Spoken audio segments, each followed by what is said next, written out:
jam. Get out the jams, motherfuckers! I was born here, but I'm Australian. I grew up there. I came back because of music, really. This was in 1974. I came over here. I got involved with a few different bands.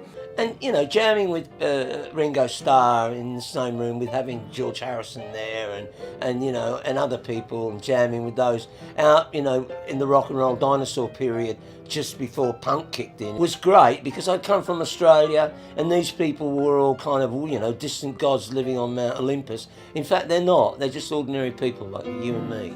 Still learning to sing the blues.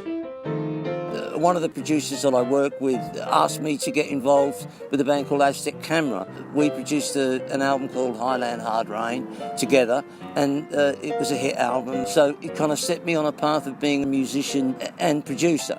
Through the 80s I did that. And then I became a heroin addict for a while. That was good fun. I've forgotten the chords.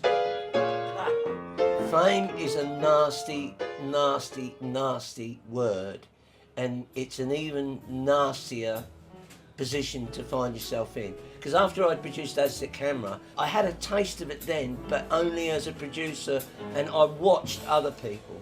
I watched what happened to Roddy, who was in the limelight, and I tried to protect him. He was 17 years old, and the world descended on his doorstep. And they don't care, because what's happening is other people are creating you as a myth. And when they do that, they murder you. Being elbowed out of the way by the paparazzi is actually quite a good thing. Amy Winehouse is a classic example of somebody who just couldn't deal with the fame. It wasn't part of what she wanted to do. What she wanted to do was sing, and she did it, and write songs, and she did it brilliantly. What's his name from Nirvana? I've forgotten his name. Yeah, Kurt Cobain. I mean, incredibly talented guy, but couldn't live with himself. He was one of those people. He was so alone, and he said that he topped himself. And one of the reasons he topped himself, I think, and I don't know him and never met him, is because of the fame. You mix that with the drugs, and his favourite drug was Mexican black tar heroin, which is the dirtiest, crappiest smack you can get. You know, at least the smack I smoked's good. Or it was, excuse me, was. Past tense. If you believe that, you believe anything. I think the most, not important, but the most thrilling and exciting moments of my life, doing the Old Grey Whistle test live with Aztec Camera. This was one of the only times I was ever nervous.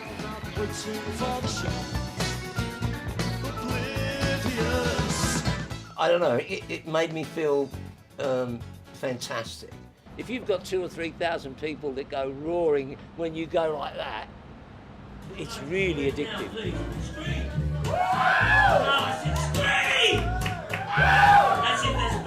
Doing Ronnie Scott's with the jazz band was fantastic, because that was a 2-week residency, because it's another star, you know, it's like another thing you can put on there, or another notch you can put on your gun. And it's like the kind of pinnacle of the jazz scene really in London. Well, I suppose in Britain.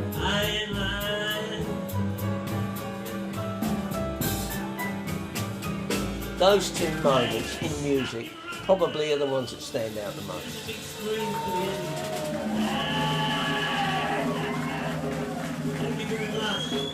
Right now I'm working on an album called Chapter and Verse.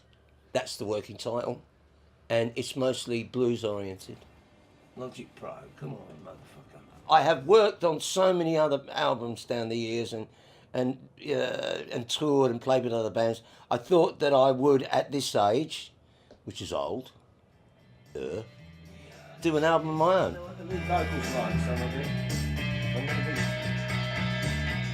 I don't care if God don't exist. As much as you get. I mean, I've already had some interest from an American, you know, record company, because somebody, I won't say who, quite a well-known person, nicked a copy from when he came around to do some guitar, who actually works here. Made the same mistake. Amazing. I played here for 2 or 3 years. The Regent family who run this are unique in that they've tried really hard to run a music venue which is against the tide of things now. When I came over here in the 70s, there were hundreds of places to play. But for some reason, London's going through this period where, you know, we got more buskers than we got venues to play at. London's famous for busking. I enjoy busking. When I go out and busk, it's just amazing what happens, the scenes that happen. I had a guy throw a chip at me once, you know, out of his chips, and he came back and gave me a tenner. He said, "I'm really sorry." And I just said, you know what I mean? Oh, was that no good? Can I not say You won't use that. Eh? Keep the whole thing in for people. Don't bleep me out. But anyway, yeah. Brilliant. And thank you to Toulouse-Lautrec.